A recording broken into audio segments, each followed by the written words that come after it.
kama vile umekuwa mwema bali kwa hivyo wafadhili na rehema zake Bwana. Bwana asifiwe. Siku wako Sunday lakini leo niko. Bwana asifiwe. Tuko pamoja na tutaishi kwa pamoja kadri ya mapenzi yake Bwana. Bwana asifiwe.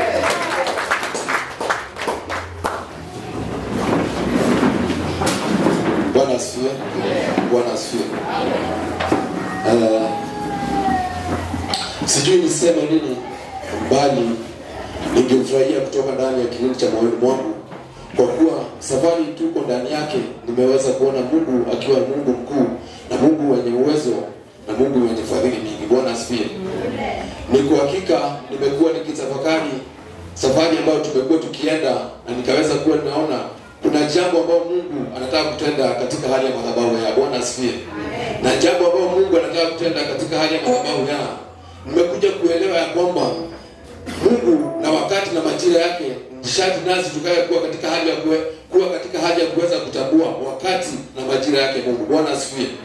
Kama wiki ambayo zimekuwa zikienda kutoka ile wakati ambapo nilikuwa nimesimama, ile wakati nilikuwa nahubiri, nilikumbuka tulikuwa tunaongea mambo ya kware ambayo tulikuwa tumechimbiwa. Bwana asifiwe. Hapo naye mtumishi John akasimama akasema nishati Mungu atupiganie mpaka tuache mambo yote maisha. Bwana asifiwe. Naye mtumishi Mary akasimama, Apostle Mary akasimama akatuombea mambo ya storm. Bwana asifiwe. Na tukajua kwamba katika ile madhabahu kuko na mambo ambayo yako, lakini tutapigania kwa kila hali. Bwana asifiwe. Ikawa nao mtumishi naye ndani akatuambia mtumishi Muridi naye akawa kutufunza mambo ya kuwa ati mambo yale ambayo tumekuwa siku zetu zilikuwa ngumu na tuweze kutoa vinyanga ambazo zilikuwa zimetufunga ndipo sasa tuweze kutembea. Bwana asifiwe. Nikaa kufurahia wakati ambao naye kuhani akatuambia kwamba tuko katika hali ya wakati wa kujua tuweze kuwa jina jema, jina lenye kibali na tuombe Mungu aweze kututembesha. Bwana asifiwe. Nikafurahia kujua kwamba naye mtumishi aliposimama akatufunza mambo ya ule kilema na wakati wa kilema kuwa nimekumbukwa. Bwana asifiwe. Jambo lile katika ile safari nimeweza kuwa nikijua la kwamba kuna jambo Mungu alikuwa anatutendea. Bwana asifiwe. Tukiendelea kuhani naye akatuambia kwamba hatuwezi hudumu Mungu tukiwa katika hali ya kuwa na uoga. Bwana asifiwe. Bwana asifiwe. Nikafurahia kuwa naye mtumishi Siniapasa naye akatuambia mambo ya kuwa na kuweza kuomba na kuweza kuagiza. Bwana asifiwe. Nami katika hali ya siku leo nataka kuongea mambo ya majira. Bwana asifiwe. Sisi Bwana asifiwe. Katika hali ya maisha ambayo tumeishi kuwa kila wakati kuna wakati wa kuzaliwa, kuna wakati wa kulea, kuna wakati wa kufika wakati mpaka umekuwa umekomaa. Bwana asifiwe. Katika kila hali ndani ya maisha hii ina wakati na majira yake. Bwana asifiwe. Nikakuja kutambua na kuelewa kwamba na katika hali ya maisha ambayo tunaishi katika maisha ya kiroho. Bwana asifiwe. Nishati na kukaa kuna mtu ambaye ataweza kukuondoa katika jira moja hadi jira lingine. Bwana asifiwe. Anaponena katika hali ya maisha yako katika hali ya kiroho, ile jambo litakuwa linatendeka katika hali ulimwengu wa kiroho na ndani ya ulimwengu ambapo tumo tukaweza kutendeka yale mambo yakaweza kutendeka. Bwana asifiwe. Ndiposa siku ya leo nataka tuongee wakati wa majira. Bwana asifiwe. Wacha tuombe. Baba, wewe ndiye Mungu na wewe ndiye mfalme. Hakuna Mungu mwingine Baba watuabudu katika hali ya madhabahu ya Abba Jehova mfalme. Wewe ndiye Baba wote waita Abba, ndiposa Jehova nabii ukakuja kuidhinisha wema wako Baba na utawala wako mfalme. Ni asante kwa siku ya leo Mungu umetukubalia Baba tuwe katika hali ya nyumba lili Baba litanishwa na jina lako mfalme. Iliyowekwa katika hali ya misingi ya neno lako Baba, ikiwa wewe ndiye tiwa la nyumba lili na mfalme. Nasi Baba tumeungana ndani ya nyumba lili mfalme, tukijua la kwamba Baba utanenda na wewe wetu Jehova Mungu na tutakuwa katika hali ya kubadilishwa ndani yako Jehova mfalme, nazo sifa na ukuu na utukufu Baba zikaanza kukurejea. Tunasema ni asante kwa siku ya leo Jehova mfalme, kwa kuwa ndani umetukubalisha tuko ndani ya nyumba lile mfalme. Ninaponena neno lako Baba, ninaomba ukuu wako Baba na utukufu wako Baba ukanishukia Jehova Mungu. Uwezo nguvu za Roho Mtakatifu Baba nikawa ni mimi si mimi nitanena Jehova mfalme, bali ni neno lako Baba utalitia ndani yangu Baba, nikawa ni Roho wako Baba utanena ndani yangu Jehova mfalme. Nao watu wako Baba wakaweza kuangaziwa na mwanga wako Jehova mfalme, nazo sifa na ukuu na utukufu Baba zikaanza kukurejea. Tunasema ni asante kwa siku ya leo Jehova Mungu, ni kwa kuwa Baba utazidi kutenda kwa uwezo wa nguvu zako Baba na utawala wako ufalme, naomba hata tushukuru. Bwana asifiwe. Bwana asifiwe. Nataka tuone kitabu cha Acts 3.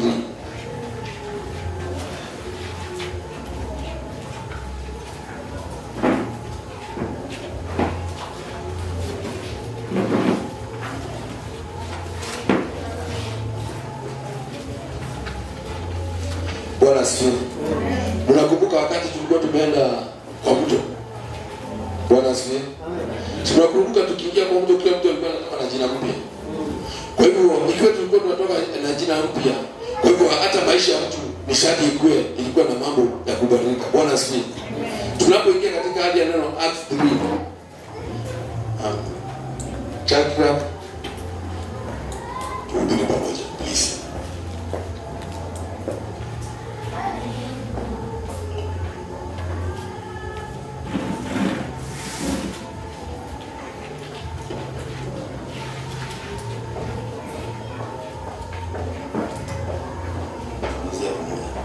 Kitabu ni Matendo ya Mitume 3 mstari wa kwanza, na nitasoma.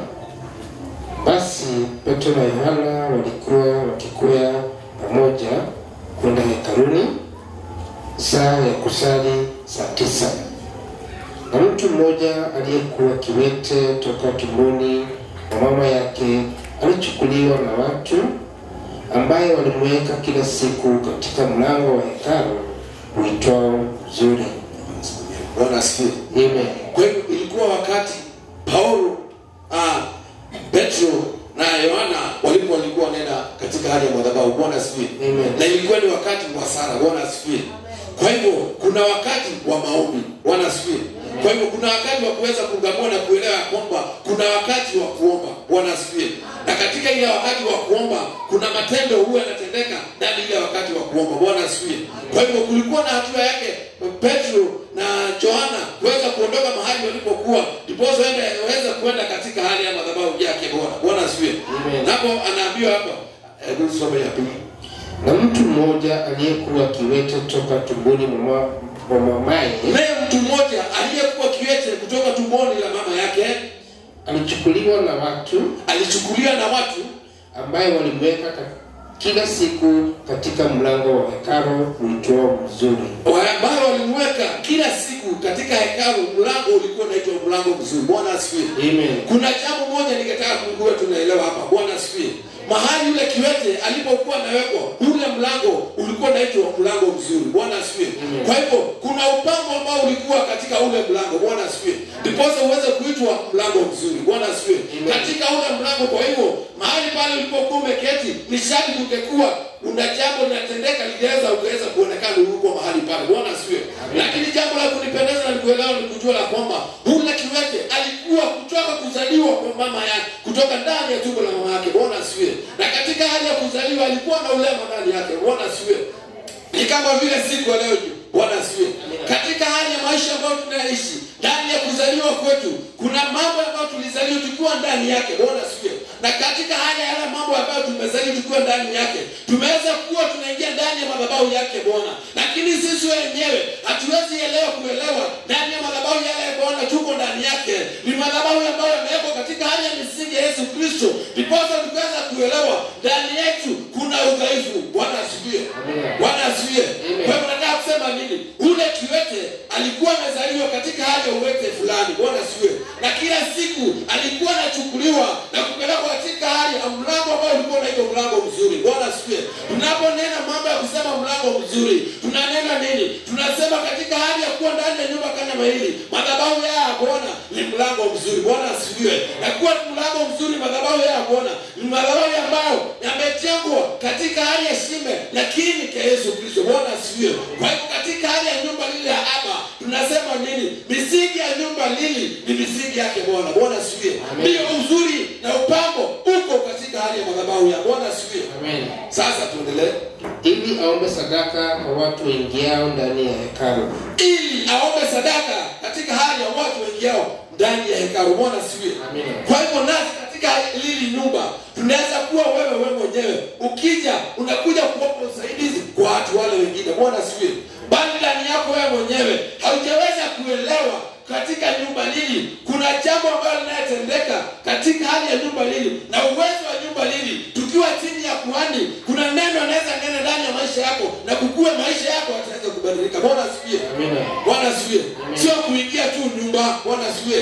Ni kuingia nyumba na ukaweza kuelewa kwamba kuna authority ndani ya lile nyumba. Bwana asifiwe. Amina. Kuna authority ambayo huwa inalinda lile nyumba. Bwana asifiwe.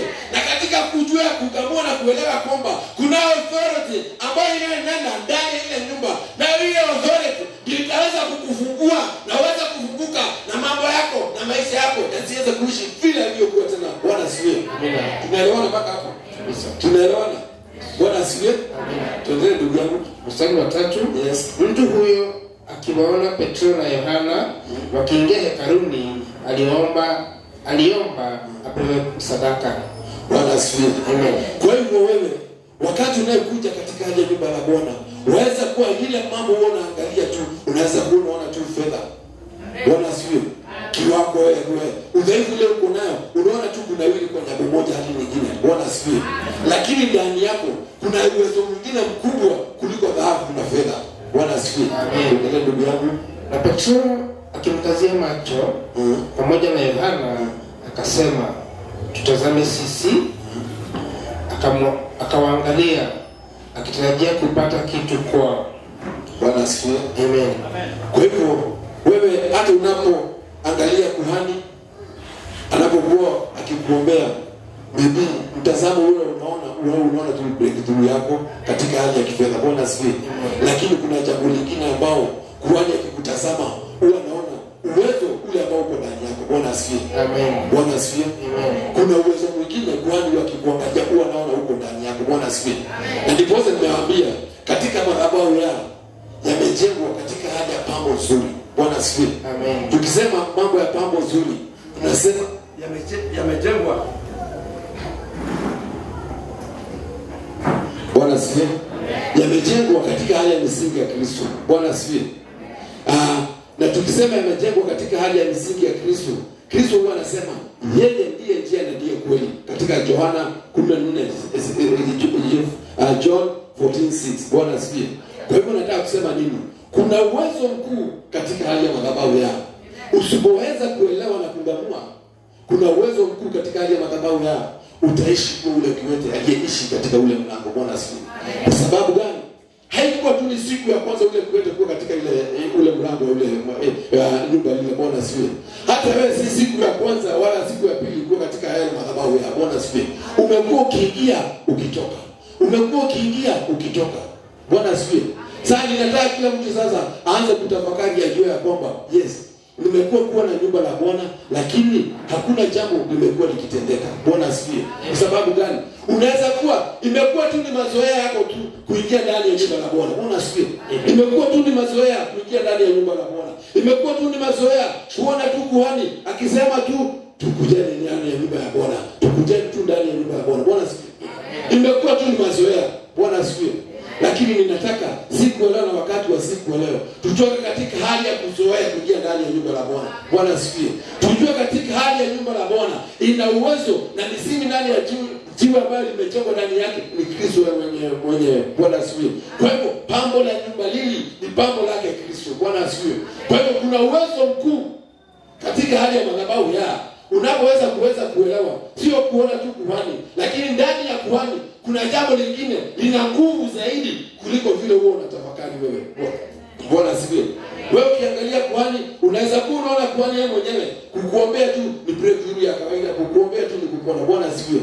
Lakini sasa kuna jambo lingine ambao kuhani yako nao atakayenenda katika hali ya maisha yako, na maisha yako isiishi kuwa vile ilivyokuwa tena, naishi kuwa ni maisha yenye ufanisi mkuu, maisha ambayo haitaweza kurejea nyuma, bali ni maisha ambayo itaweza kutembea ukiona utukufu wake Bwana. Bwana asifiwe. Kwa hivyo siku ya leo ninataka kuhimiza na kuwahimiza, wakati na majira yameandaa katika hali ambayo tuko wakati huu, ni wakati wa kuweza kuona mtazamo mwingine tunapoingia ndani ya madhabahu yake Bwana. Si kuja kutafuta tu fedha tu, bali ni kuja kujua kuna breakthrough ya kiroho ambayo kuhani atatunenea katika hali ya ulimwengu wa kiroho ikiwa imefunguka. Na itapofunguka katika hali ya ulimwengu wa kiroho, nasi katika hali ya ulimwengu tunaishi wataweza kuonekana kuna jambo limetendeka katika hali ya maisha yetu. Bwana asifiwe. Bwana asifiwe. Tunaelewana? Baba hapo tunaelewana? Twende ndugu yangu. Mstari wa 6. Yes. Lakini Petro akasema, mimi sina fedha wala dhahabu, lakini nilicho nacho ndicho nikupacho. Kwa jina la Yesu Kristo, simama uende. Amen. Akamshika mkono wa kiume, akamuinua, mara nyayo zake na vifundo vya miguu yake vikatiwa nguvu. Bwana asifiwe. Amen. Bwana asifiwe. Amen. Kuna jambo moja nataka tuelewane hapo. Kuna kuambiwa. Amen. Bwana asifiwe. Na kuna kushika mkono. Amen. Tunaelewana? Kuna kuambiwa na kushikwa mkono ndio uweze kutembea. Bwana asifiwe. Nami katika hali ya siku ya leo ninajua ya kwamba kuhani atakokuwa na tuombea. Bwana asifiwe. Amen. Nawe akikwambia unyoshe mkono, ni kaida yako nayo. Ni sharti leo ukanyosha mkono. Na wewe kunyosha mkono ni nini? Kunyosha mkono ni wewe wakati unapoambiwa jambo leo utakuwa katika hali ya kutii. Kunyosha mkono ni nini? Kunyosha mkono ikifika wakati wa fungu la 10, ikiwa unataka kufunguliwa katika breakthrough ya financial breakthrough, ni sharti nawe ukao utajitolea katika hali ya fungu la 10 na wewe. Naye Bwana anaposema amka utembee, na utaanza kuona kuna breakthrough financial katika hali ya maisha yako. Bwana asifiwe. Kunyosha mkono ni nini? Kunyosha mkono ni wakati ambapo utaposikia mwili wako uko na shida, useme sasa nimekubaliana na maneno yale ambayo Bwana anasema, ni kwa hakika mimi nimeponywa. Bwana asifiwe. Unaweza simama na useme ni kwa hakika mama sasa nitatembea, ni kwa hakika sasa nitaweza kuenda, ni kwa hakika sasa amenishika mkono na ninaweza kuona ukuu wake Bwana na utukufu wake Bwana. Bwana asifiwe. Amen. Na kila jambo kujua la kwamba wakati umefika kanisa wa Aba Mungu akuje kujalia wema wake, na wema wake umefika ili tuweze kuona nuru yake Bwana, na nuru yake Bwana imefika dhidi yetu tuweze kutembea katika hali ya wema wake na fadhili zake Bwana, tuishi kumtukuza. Bwana asifiwe. Itafika wakati na wakati umefika watakuwa wanasema hawa ni wana Aba.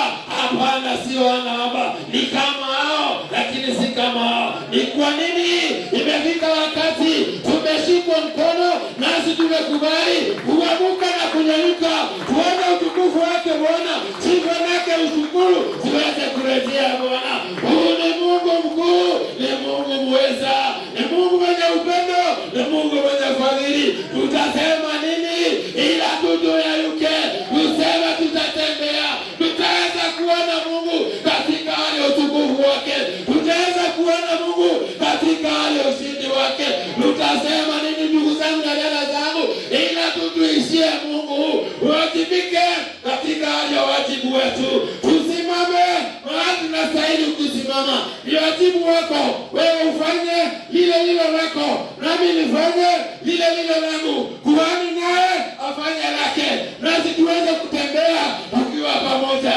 Neno lasema nini? Watu wawili hawezi tembea ikiwa hawana agano. Siku ya leo tuingie ndani ya agano ya kusema nini? Tutatembea tukiwa pamoja kama ndugu na dada, tutatembea tukiwa pamoja ndani ya Kristo. Ni kwa kuwa nini? Wakati wetu wa kutembea ndani yetu umefika, ili watu wetu waweze kuondolewa katika ule wote tulikuwa ndani yake. Tumeishi ndani ya wote, bali wakati umefika yetu kuyayuka, kusimama tukiwa ndani ya Bwana, na sifa na ukuu zirejee Bwana.